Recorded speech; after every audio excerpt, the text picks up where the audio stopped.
Assalamualaikum warahmatullahi wabarakatuh. Perkenalkan, nama saya Arasali Puspita Daryani. Saya dari Stikes Mitra Keluarga, program studi S1 Ilmu Gizi. Pada video kali ini, saya akan melakukan praktikum terkait mata kuliah ilmu bahan pangan, yaitu tentang buah, sayur, rempah, serta susu. Selamat menyaksikan. Oke, sebelum kita melakukan praktikum pada hari ini, alangkah baiknya kita memakai APD dengan lengkap. Kemudian jangan lupa pastikan tangan kita itu harus steril dan higienis. Yuk cuci tangan dulu. Jadi kita cuci tangan itu harus di air yang mengalir. Jangan lupa pakai sabunnya. Terus digosok-gosok sampai kena air. Kemudian sampai bersih. Jangan lupa dikeringkan. Oke, langsung saja kita praktikum yang pertama, yaitu tentang buah. Di sini sudah tersedia alat dan bahannya, yaitu ada buah, ada pisau, ada mayones, ada piring, dan ada sendok. Pertama, kita akan melihat karakteristik buahnya dulu. Kita yang pertama itu pakai buah apel. Di sini ada namanya tuh apel Fuji. Ciri-cirinya yaitu apelnya itu bulat, terus berwarna merah muda, tapi ada bercak kekuning-kuningan gitu nih, bintik-bintik kuning. Kemudian di sini ada buah pir. Ciri-cirinya yaitu bulat lonjong. Ukurannya dia lebih besar dari buah apel, terus berwarna kuning kulitnya dan terdapat bintik-bintik coklat gitu. Kita akan lihat dari segi rasa dan warna dagingnya. Jadi ini akan kita potong terlebih dahulu. Ini adalah warna daging buah setelah dipotong. Nih, apel itu bagian daging buahnya putih kekuning-kuningan. Terus kalau pir, bagian dalamnya itu berwarna putih nih, warna daging warna putih. Kemudian kita akan amati dari segi rasa. Pertama kita akan coba ini buah apel dulu.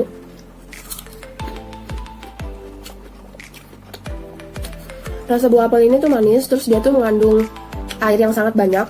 Terus ini kenapa makan sama kulitnya, karena kulit apel itu mengandung serat yang tinggi. Terus ada vitamin dan mineralnya juga, jadinya bagus untuk tubuh kita. Selanjutnya kita akan coba rasa buah pirnya.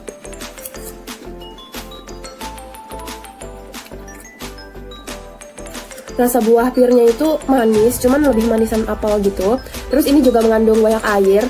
Terus bagian apa ya, dagingnya tuh ketika dikunyah itu tuh kayak renyah gitu loh. Selanjutnya buah ini akan kita potong menjadi kecil-kecil. Terus nantinya akan kita beri mayonnaise. Kemudian kita akan diamkan selama 30 menit dan kita akan amati perubahannya. Oke, jadi ini tuh udah dipotong-potong. Yang di piring sebelah kiri itu adalah buah apel, dan yang di piring sebelah kanan itu adalah buah pir. Kemudian kita akan kasih mayonnaise. Kita kasih dari buah apel dulu.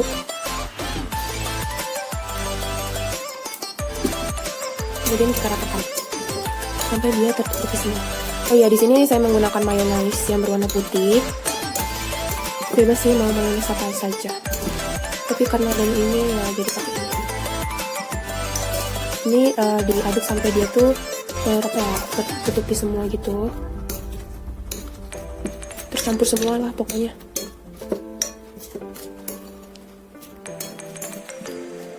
Oke, ini sudah. Kemudian yang buah pirnya kita kasih juga, jangan lupa. Diaduk-aduk. Oke.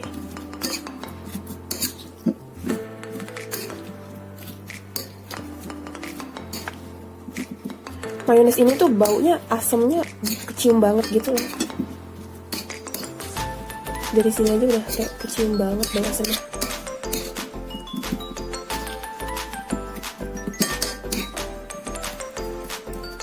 Oke.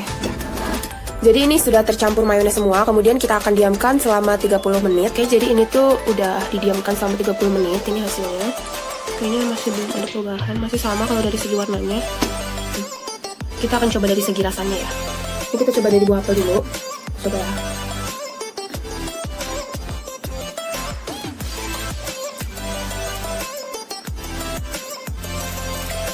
Rasanya tuh lebih asam gitu. Kalau tadi kan pas kita coba apelnya doang itu kan masih manis-manis gitu. Kalau misalnya ini tuh asamnya lebih berasa sih. Oke, next kita coba buah pir.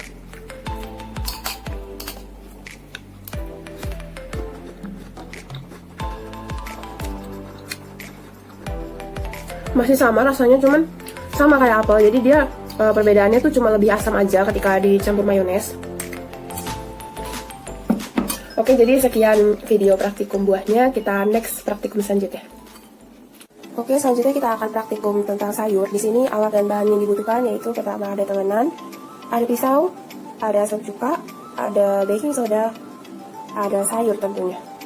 Pertama kita mulai dulu dari sayur. Di sini sudah tersedia ada 3 jenis sayur yang berbeda.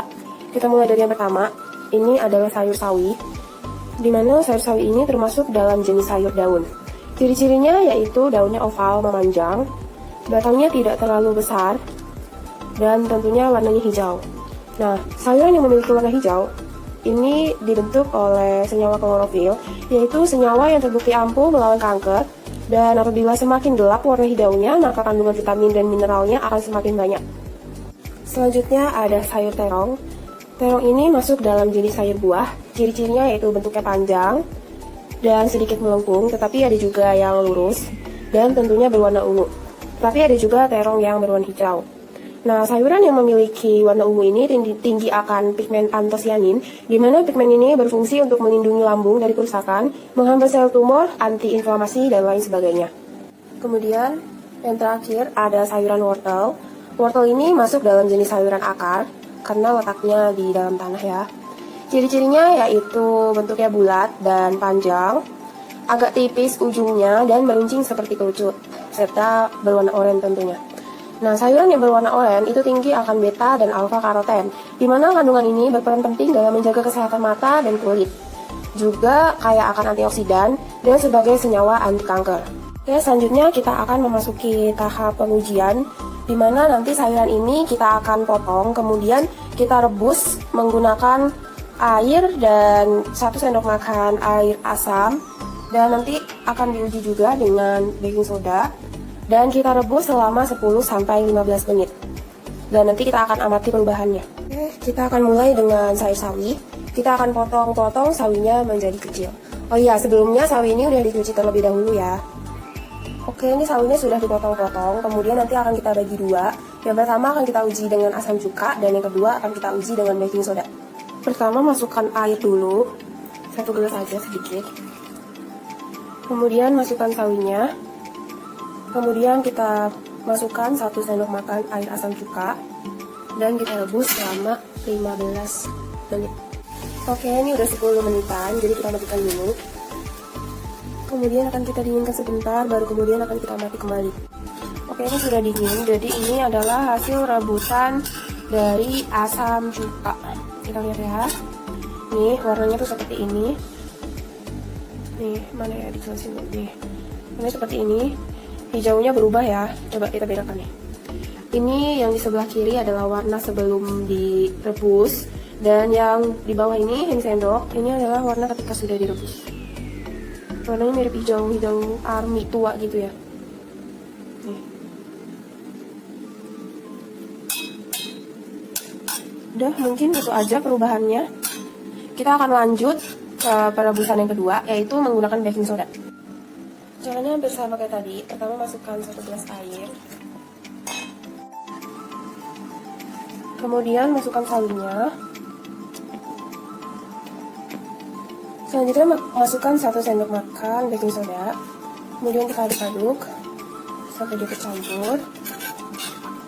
Dan kita akan panaskan selama 10-15 menit seperti tadi.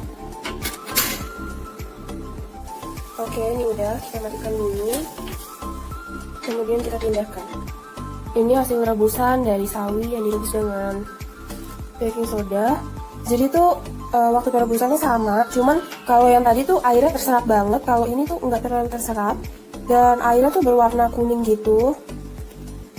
Terus di sini nih tekstur sawinya benar-benar lembek banget, udah gitu hancur-hancur gitu nih. Tuh batang-batangnya hancur. Beda sama yang asam tadi. Kalau misalkan yang asam tadi itu kan masih keras terus masih utuh, kalau ini tuh hancur-hancur gitu. Terus jika dilihat dari segi warnanya tuh lebih tua daripada yang sebelum direbus tadi nih.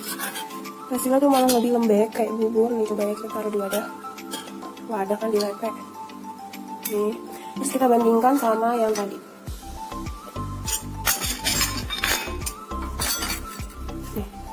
Tuh, beda kan warnanya. Kalau ini warnanya lebih kuning kecoklatan gitu. Kalau misalkan ini tuh kayak hijau tua gitu. Tuh, terus dari teksturnya juga beda nih. Lembek, dan ini tuh masih keras banget. Enggak banget sih, keras aja. Oke, kira-kira segitu perbedaannya. Selanjutnya kita lanjut dengan sayur terong. Oke, pertama kita akan motong-motong terong ini jadi kecil-kecil. Oke, ini terongnya udah dipotong-potong. Terus nanti kita bagi dua, sama kayak tadi. Yang pertama kita kasih asam cuka, yang kedua kita kasih baking soda. Caranya sama kayak tadi. Pertama masukkan air dulu 1 gelas. Kemudian masukkan terongnya. Satu lagi deh. Udah. Kita kasih 1 sendok makan asam cuka. Kemudian kita rebus. Kita tunggu deh. Oke, jadi ini udah 10 menitan, kita matikan dulu. Dan ini penampakannya. Airnya habis, terserap. Oke, kita pindahkan dulu ya. Dari segi warna, jadinya ungunya lebih pucat gitu. Terus lebih nyonya nih, tuh, lebih lembek gitu. Coba kita bedakan sama yang belum di ini, direbus. Tuh, beda kan? Oke, jadi yang kedua itu kita masukkan air. Yang kedua kita menggunakan baking soda ya. Terus kemudian masukkan terongnya. Masukkan 1 sendok makan baking sodanya. Aduk-aduk, kita aduk. Terus baru kita rebus. Oke, kita tunggu. Oke, ini udah, kita matikan dulu. Kemudian kita pindahkan. Jadi ini penampakannya, sodanya banyak banget. Airnya jadi warna kuning gitu. Nih. Terus terongnya tuh jadi lembek banget gitu loh, nih. Terus dalamnya tuh jadi warna kuning nih. Coba ya, kita pindahkan ke lepe biar kelihatan jelas. Oke, ini perbedaannya. Yang di sebelah kanan itu tadi kita rebus dengan baking soda, dan yang sebelah kiri itu dengan menggunakan air asam cuka. Ini yang kanan tuh lembek banget teksturnya. Tuh. Kalau yang kiri ya lembek juga sih, cuman gak terlalu lembek banget kayak kanan. Kalau yang kiri kan lebih apa ya, padat gitu loh teksturnya. Kalau misalnya ini tuh bener-bener kayak hancur. Tuh, lembek. Oke, jadi segitu aja perbedaan terong yang dikasih cuka sama yang dikasih baking soda. Selanjutnya kita akan mencoba dengan wortel. Pertama kita akan potong dulu wortelnya jadi kecil-kecil. Oke, ini udah dipotong-potong. Pertama kita akan uji dengan air asam cuka. Sama seperti tadi, masukkan 1 gelas air dulu. Kemudian masukkan beberapa wortelnya, karena yang sebagian nanti kita pakai buat baking soda. Masuk segini aja. Kemudian masukkan 1 sendok makan asam cuka dan direbus.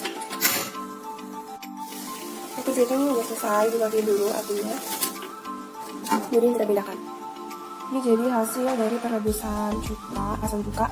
Ini tuh wortelnya jadi keras, nggak keras banget sih, cuman ya keras gitu deh teksturnya, nggak terlalu lembek. Tapi dari segi warna dia tuh warnanya lebih muda nih, coba dibandingin. Kalau ini kan tadi oranye banget gitu, kalau misalnya ini tuh kayak udah kuning-kuningan gitu loh. Oke, ini udah, kita matikan dulu. Kita pindahkan. Ini hasil rebusan pakai air soda kue. Kita keluarkan dulu ya biar kelihatan jelas. Oke, ini sudah dikeluarkan hasilnya, hasil dari perebusan soda kue. Nih lembek gitu, tuh udah hancur. Terus dia warnanya tuh lebih gelap dibanding sama yang cuka nih, kelihatan nggak sih di kamera? Kalau yang aslinya tuh lebih gelap gitu. Kalau misalkan yang asam cuka ini tuh lebih terang, udah gitu dia tuh teksturnya lebih keras mantap. Teksturnya lebih keras tuh, jadi kalau diginiin susah hancur. Kalau ini kan mudah tuh, yang ini susah. Jadi kesimpulan dari praktikum sayur yang diuji dengan cuka dan soda kue ini adalah rata-rata sayur yang dipakai, yang direbus dengan memakai asam cuka itu dia akan keras, jatuhnya keras gitu kan, karena asam cuka kan bersifat asam, jadinya dia tuh lebih keras gitu. Nah, kalau misalkan yang pakai soda kue, baking soda, itu dia lebih lembek karena dia bersifat basa. Tuh, jadinya lebih mudah hancur. Oke, selanjutnya kita akan praktikum tentang rempah-rempah. Di sini sudah ada beberapa jenis rempah-rempah. Yang pertama itu ada rempah cengkeh. Rempah cengkeh itu termasuk dalam jenis rempah bunga. Ciri-cirinya yaitu batang bunganya panjang, tuh bagian batangnya panjang. Kemudian pada bagian atasnya itu ada bunganya, ini yang bulat ini bunganya. Kemudian dari baunya memiliki bau khas cengkeh. Dan warnanya itu pada bagian batang itu coklat tua, dan pada bagian buahnya itu warna coklat muda. Oke, next rempah selanjutnya di sini sudah ada jeruk nipis dan kemiri. Jeruk nipis dan kemiri ini termasuk jenis rempah buah. Pertama kita akan mengamati karakteristik jeruk nipis terlebih dahulu. Jeruk nipis ini bentuknya bulat, terus berwarna hijau muda. Bentuknya itu lebih kecil daripada jeruk buah yang bisa dimakan itu. Karena ini kan jeruknya khusus buat sayur, jadi lebih kecil. Gitu. Terus selanjutnya itu kemiri. Kemiri itu ciri-cirinya buahnya berbentuk bulat, berwarna putih kekuningan. Terus teksturnya itu keras dan baunya itu harum dan segar. Khas kemiri. Selanjutnya di sini ada daun jeruk nipis. Rempah ini termasuk jenis rempah daun. Ciri-cirinya yaitu daunnya berbentuk oval, berwarna hijau tua, baunya khas jeruk gitu. Terus tekstur daunnya itu ketika diraba dia tuh halus, mulus dan licin gitu. Oke, selanjutnya di sini ada jahe dan kunyit. Ini merupakan jenis rempah akar. Pertama kita amati jahe dulu. Jadi jahe itu pada bagian kulitnya berwarna coklat muda. Kemudian teksturnya itu lebih halus. Dan dagingnya itu berwarna kuning. Nih kelihatan nih kuningnya. Terus selanjutnya itu ada kunyit. Di sini nih, kalau kita bandingkan seperti ini, bedanya kalau kunyit itu warna kulitnya itu lebih ke coklat tua. Terus kemudian warna dagingnya itu berwarna kuning ke oren-orenan gitu. Terus baunya itu bau khas kunyit. Selanjutnya ini ada lada. Lada itu termasuk jenis rempah biji. Ciri-cirinya yaitu bentuknya bulat, seperti bola gitu, bulat-bulat kecil. Terus warnanya itu putih pucat. Kemudian baunya itu menyengat. Terus dia tuh teksturnya tuh keras gitu. Dan apabila dimasak itu rasanya akan pedas. Kemudian di sini ada bawang bombay dan juga bawang merah. Ini termasuk jenis jenis rempah umbi. Oke, kita mulai dulu dari bawang bombay. Jadi di sini itu kulit bawang bombaynya itu berwarna oranye. Terus dalamnya itu berwarna putih, ini dagingnya. Apabila dibelah itu dia itu berlapis-lapis gitu dan menimbulkan rasa pedas gitu apabila dimakan. Nih, bentuknya bulat dan dia tuh lebih besar dibanding bawang lain, bawang merah dan bawang putih dia paling besar. Kemudian di sini ada bawang merah. Ciri-cirinya yaitu bentuknya bulat lonjong, warnanya ini tuh pink keunguan gitu. Terus baunya menyengat juga, cuman lebih menyengatkan ini. Terus apabila dibelah itu kelihatan lapis-lapisnya, berlapis gitu dalamnya. Kemudian di sini ada serai dan kayu manis. Batang, kita mati dulu dari serai. Serai ini memiliki batang yang berwarna putih. Dia tuh kaku, nih kaku. Cuman dia tuh mudah patah. Ini sebenarnya ada daunnya, cuman udah dipotong daunnya. Tuh jadi cuma segini aja. Bentuknya seperti ini, memanjang dan lonjong gitu. Terus kemudian di sini ada kayu manis. Kayu manis ini kayu manis itu dari batangnya. Dia berwarna merah kecoklatan, coklat muda gitu. Terus permukaannya ini kalau dipegang itu halus. Serat-seratnya itu lurus dan memiliki bau bau harum khas kayu manis. Oke, sekian praktikum dari pengamatan rempah-rempahnya.